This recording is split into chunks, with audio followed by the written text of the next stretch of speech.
Needless to say, this woman is crushing hard.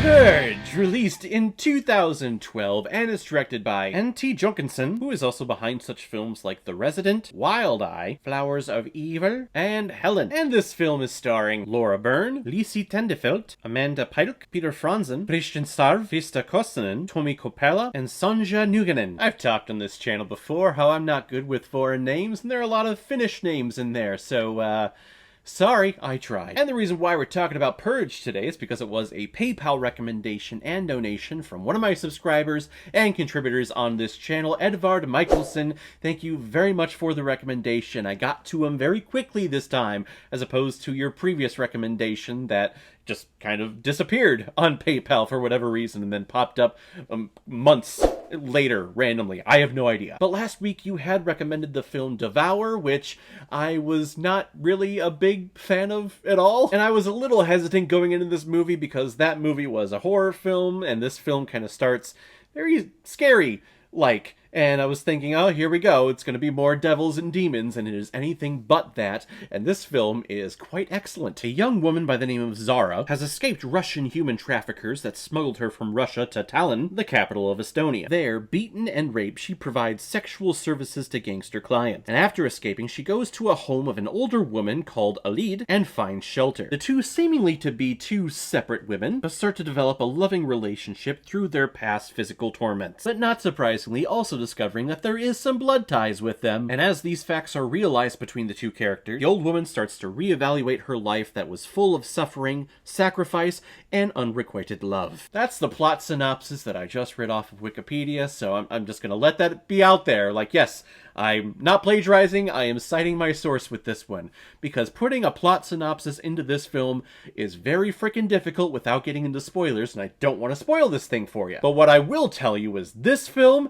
is very hard to watch. Not from a performance or cinematography aspect, because I think all of that was excellent. The subject matter, the story of this film is very hard and difficult to watch. And it's also very timely now with what's going on in the world with Russia and the Ukraine. Here we see these fugitives trying to get out of Russia and into Estonia, and it is, it's very timely, Edvard. Thank you very much for recommending this to me. And the movie starts, and we see a lead as an old woman taking care of this young refugee who's escaping from these sex traffickers. But then she starts reliving her life and all of the poor choices that she's made and all the hard decisions that she has made, and by God, she has made a ton of them. And we go back through her entire life, and the majority of this film is actually in the past of her reliving her past experiences with her past, I guess, ex-dream lover, or I guess her biggest crush that she never ever had, ever, once. Her dress got caught in the fence, and if only that didn't happen, maybe she would have gotten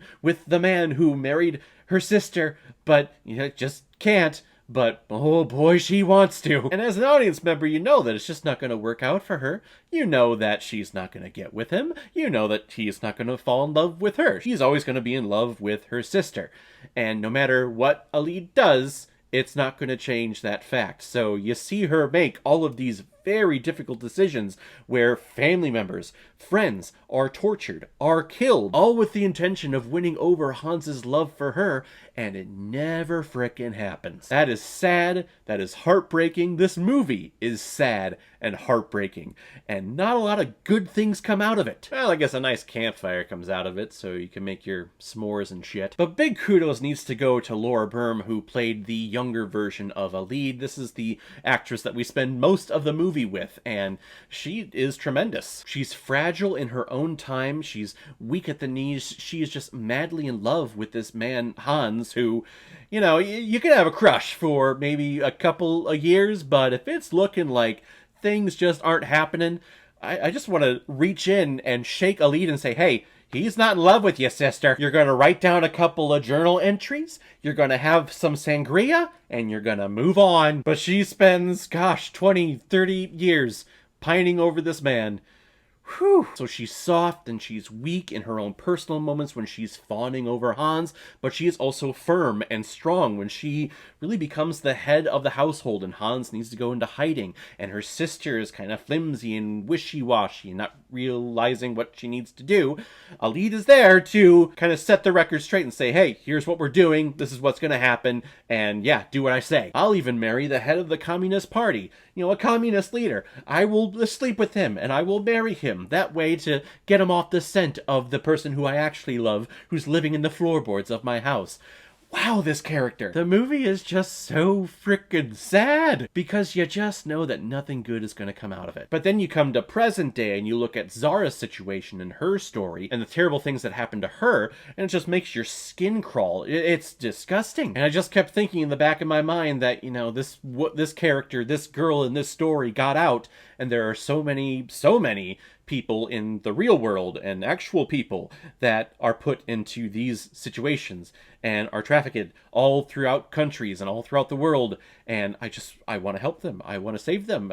From what I see in this film, that's just freaking terrible. And a typical line I like to use when a film is excellently shot and the story is great and the performance is good in a situation like this, I usually say the words like it's hauntingly beautiful, like this is art that we're seeing on screen, but it's disgusting, so it's beautiful disgusting. I can't even say that because the situation is just so heartbreaking and so disgusting that it's just, yes, it is art, and art is beautiful, but gosh, this is just, it's unsettling. It's really unsettling. It's sad, it's depressing, and if you do find yourself looking at this film, just know that going in. I'm definitely recommending this film because it is excellent and it's fantastic. The rewatchability of it, though, definitely brings it down a couple of notches because I'm not clamoring to go back and watch this movie. But the story is excellent, the performances are excellent. I love the outdoor cinematography when we're looking at the snow and we're looking at all the wetness in the horizon and the sunrises and the sunset. I love seeing all of that. Just again, with rewatchability, I'm not going to go back and watch this anytime soon. I'm going to give Purge 4 out of 5 Blu-rays. I like it a lot. Alright everyone, now because my favorite part of my video is where I pick which movie I'm going to be watching next, and the next one comes as another PayPal recommendation and donation from one of my biggest contributors and supporters on this channel, Autumn Blood. You strike again with a movie called Brimstone. You managed to give me all these films that I've never even heard of before. Looks like Kit Harington and Dakota Fanning are in this thing, and it came out in 2016, so this would have been right around when Kit Harington was in Game of Thrones, so at the height of all of his powers and stuff there. No idea what it's about, but we'll check it out next time. So guys, have you seen Purge? What did you think about it? Or if you've never seen it before and you stumbled across because of this video, then comment below, let me know what you thought about it. And as always, if you like what you see here, if you like my take on movies, then hit the subscribe button and make sure you hit that bell. See you the next time I release my next movie review. So guys, I will see you next time with my review of Brimstone. So in the meantime, be well, be good to each other, and go watch a movie. Take care, guys.